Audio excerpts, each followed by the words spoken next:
Alhamdulillah wassalatu wassalamu ala rasulillah wa ala alihi wa sahbihi wa man wala.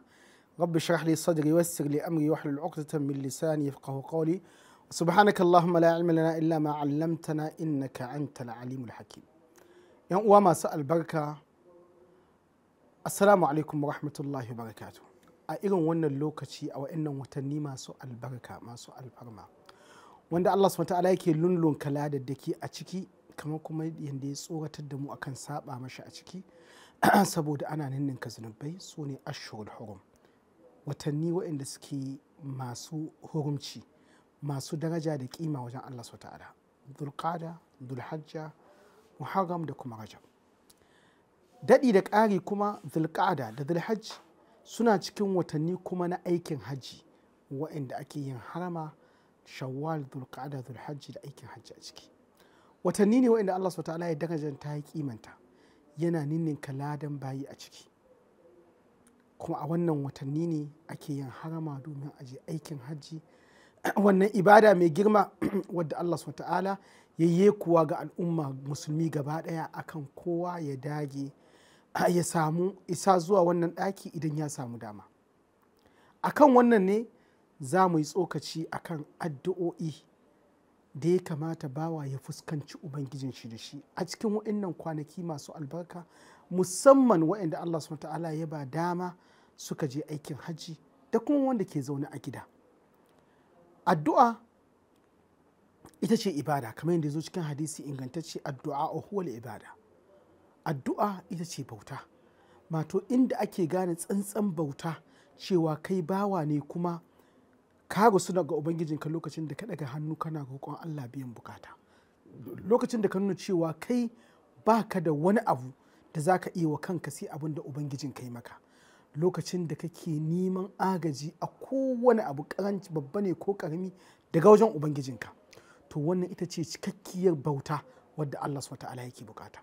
Malamai da dama masana ayyukan zuciya irin su Ibn Qayyim sun yi magana akan cewa ba lokaci ba inda abinda ibada da Allah subhanahu wa ta'ala ya fi so irin kankan da kai da marerecewa da kaririya da wato zubewa a gaban ubangiji ana neman agajinsa. Shi yasa da yawa daga cikin addu'o'i waɗanda suke ɗauke da waɗannan ma'anan shari'a ta girmama su, irin sayyidul istighfar da za mu zo mu yi magana a kan shi, irin addu'o'i waɗanda suke nuna bawa ya kasa, bawa bai iya, ba wani abu da zai iya wa kanshi.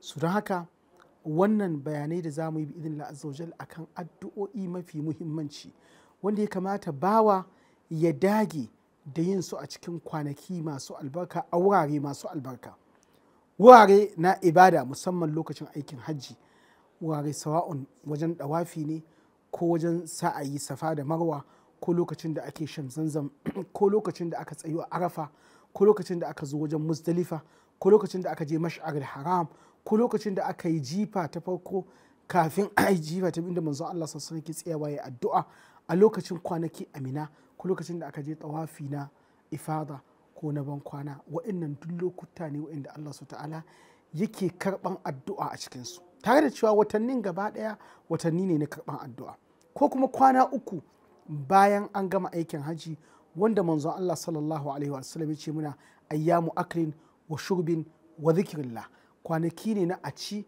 a sha sannan a ambaci Allah, ambaton Allah nan akwai addu'a a ciki. Don haka wa'annan addu'o'i da za mu ambata dukkansu addu'o'i ne ingantattu daga manzon Allah sallallahu alaihi wasallam. Na biyu, mu sani cewa addu'a yadda take ibada ba a tilasta maka cewa dole sai ka yi ta da larabci ba. Idan baka iya yin larabci ba, da yarenka abinda ake so ka ririya a zuciyarka da marerecewa ga Allah subhanahu ta'ala, da yi wa Allah wato yabo, da marerecewa da bambadanci da duk abin da ka sani za ka yi wa Allah subhanahu ta'ala domin ya biya maka da bukatanka ta duniya da ta lahira. Wannan shine ake bukata. Sannan kuma ibada ko kuma addu'a mafi kyawu ga bawa shine ya nemi gafara Allah subhanahu ta'ala, ya nemi rabauta da ranar lahira domin ita ce babban rabauta. So don haka bi idhnillah azzawajal daga nan za mu dora. Allah subhanahu ta'ala ya datar da mu kuma ya amfanar da mu, ya kuma albarkace mu a dukkan abin da za mu faɗa. Wassalamu alaikum wa rahmatullahi wa barakatuh.